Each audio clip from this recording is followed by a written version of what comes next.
وا بڕیارە ڕۆژی پێنجشەممە یاریەکانی قۆناغی دووەمی پاڵاوتنی لێکدراوی جامی جیهانی 2026 و جامی ئاسیای 2027 دەست پێ بکات.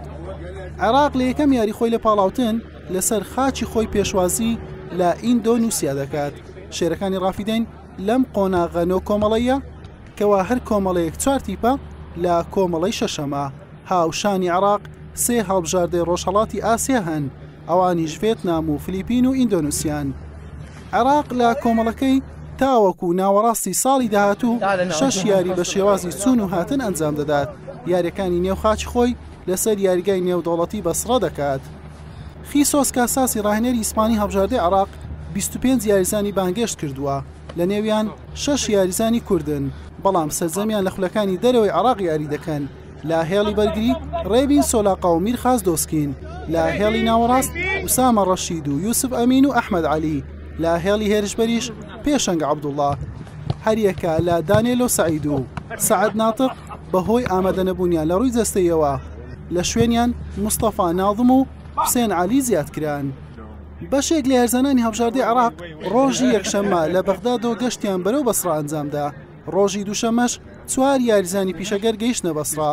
ئێوارەی ڕۆژی دووشەممە شێرەکانی ڕافیدەین بە بەشداری 20 یاریزان یەکەم یەکەی ڕاهێنانی کرد. دوای گەیشتنی 5 یاریزانە پیشەگەرەکەی دیکە، عێراق 4 یەکەی دیکەی مەشق و ڕاهێنانیان بەیانیان و ئێواران ئەنجامدا. دوایین یەکەی مەشقی هەڵبژاردەی عێراق بە بەشداری 25 یاریزان بەڕێوە چوو، سەرجەمیان بۆ یاریەکە ئامادەن.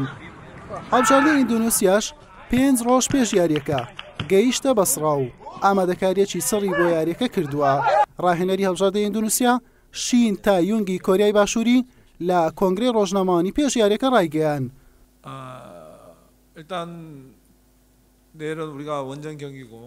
بۆ زۆر وڵات چوومە، بەڵام یەکەم جارە دێمە عێراق، ژێرخانێکی وەرچی زۆر باش لێرە دەبینم. یاریەکە قورسە، عێراق خاوەنی ئەزمونە، بەڵام یاریەکە گرنگە. دەزانم هاندەرانی عێراق کاریگەریان بەسەر یاریەکەوە دەبێت، بەڵام یاریزانەکانم لە ڕووی جەستەی و دەرونیەوە تەواو ئامادەن.